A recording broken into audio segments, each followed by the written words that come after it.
pay just 2,000 shillings per month to go to those learning centers to get certificate. TVET has already established that if you can get a certificate of theology, regardless whether you had gone to high school, you can pursue that level until the doctoral level. That's how we are doing it in the American system. So can the MP, through the TVET, try to establish these people who never went to high school? If they go to those centers, can TVET register those centers so that they are credible, they are there, and then we support them with whatever the scholarship we are getting to help them back home. MP is your challenge. Look at those centers that are in Kenya being helped by the Americans. Make sure at least the CDF can actually help them. The last one is on employment. We have seen how the government is employing Kenyans locally. But when it comes to people from diaspora, who I believe they are so learned, when they seek employment there, they are not actually consummating with the way the Kenyans locally are given jobs in the ministries. That is a point, and that's something that you need to consider. What percentage of the diasporans will make a lot of money there, but when they seek job there because they have gone school here, they don't get that opportunity. Can the Ministry of Education check about that fact? The last one, the presidency has concentrated very much on the eastern side. When they come for their tour, they concentrate with the east and the south. We, the people from Northwest, the president said that the president has never ever come here. Can we arrange when they come next time to visit Seattle? We would love to see the President Ruto here in Seattle addressing Kenyans, because this is the trajectory, the migration of Kenyans. They are coming from east to come to Seattle because of the opportunity. From south to Seattle, from California to Seattle. So the number is going very big, and it is making an impact in the way the remittance are going to Kenya. When he comes, can you please tell him to come and visit us here in Seattle? Lastly, this is the last one. I'm not a preacher. The preachers are the ones who keep on saying lastly, in conclusion, in whatever. Me, I am straight. Yeah, I'm concluding, Pastor. We need the parliamentarian. This is very important. That's why I had said it will be the last one. Kenyans who are landed here, there are many who have authored books that can benefit our country there. So in your parliamentary library, can you please secure a space for the diaspora desk so that books published by the Kenyans here can benefit even new readers, like I have one here, Leadership Reconstruction. This book is diverse, from home to religion, to business, to politics. So as you go, get a book from me. Thank you. Thank you, Dr. Please come up. Anybody else with a question? Let me take 5 people at the front. Come, madam, at the back. You can come. Come, please come. All right. Okay, that is the only, because the senior, my senior friend, I allowed him to say in conclusion. Asante Bwana Ambassador. Shukrani kwa mtaongea kwa Kiswahili for having been to Kenya for a while, and lakini nashukuru wakubwa wetu ambao wamekaribishwa hapa. Tunashukuru kwa niaba yenu, especially the Consul General, MPs, and each one of us ambao pastors, reverends ambao wako hapa.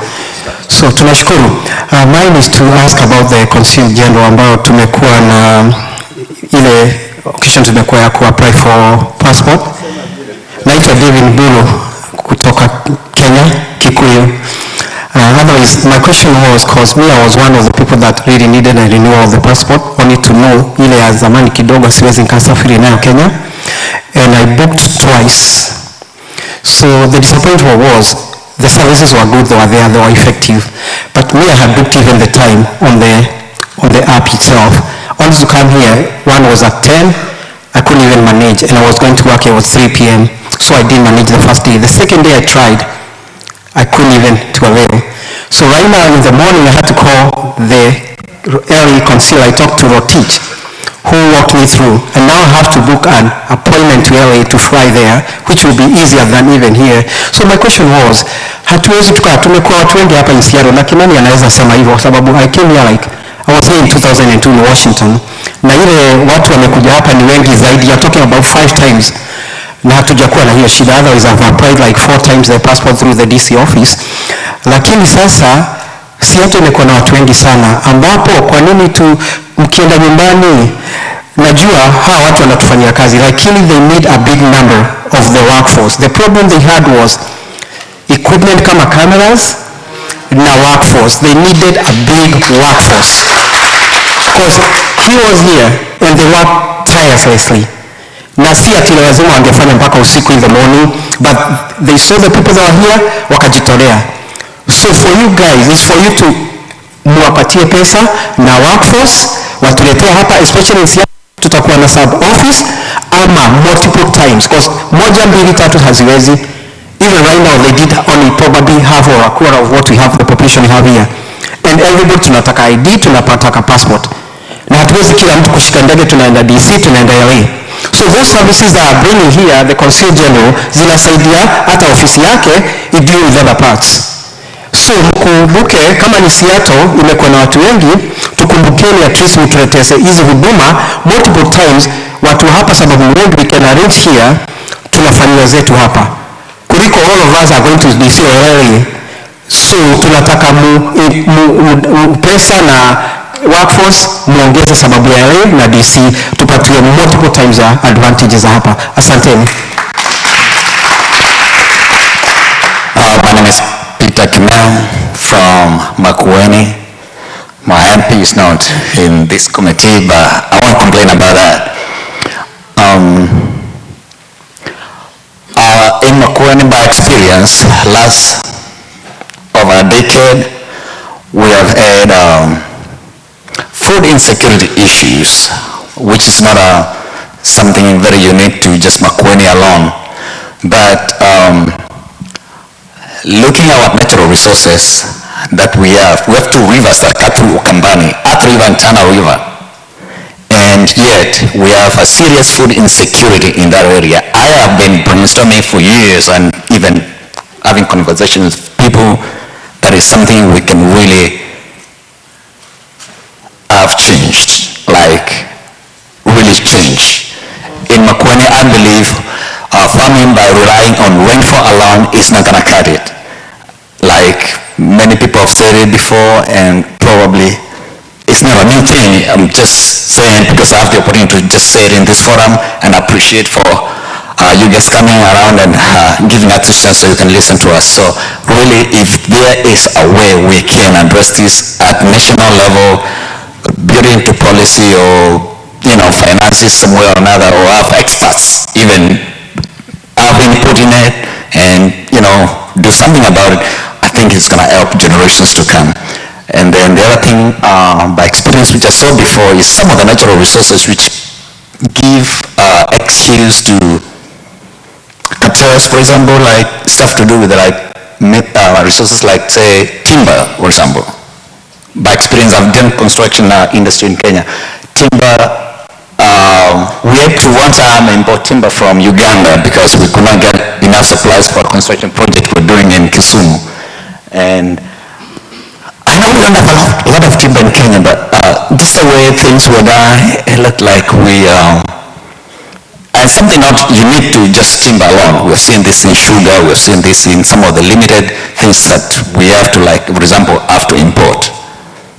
Maybe I can talk about Hawaii too, petroleum, but I won't go into that. But my burning issue was food insecurity in Makueni, and I believe it can make a great opportunity for Kenya to go forward if we can secure that. God bless you. Hi everybody. My name is Dr. Njuguna. I am from Rari, and I feel proud that I am represented by my MP, Honorable Boro Kahangara. Now, we in diaspora feel neglected sometimes, or we feel sometimes like we are used. When it was campaigning time, we dedicated a lot with our resources and ourselves to mobilize, and we did. But, and I apologize because I came late, I don't know if somebody had asked this. You know, even after this meeting, you have to eat and pay bills. So I had to go to work first. When it comes to appointments, nobody thinks about the diasporians. But when it comes to votes, everybody thinks about diaspora. Personally, when I had planned to go to Kenya to vote, there was a problem with the planes, but I flew to California to vote because I had wanted to vote, and I did. So, we may not have a say, but when the appointments are taking place, please think wide. Let's say, for example, we have able minister, Mr. Alfred Mutua. He fits in the position, but I would say it would have been better if somebody was speaking from here who knows the problems of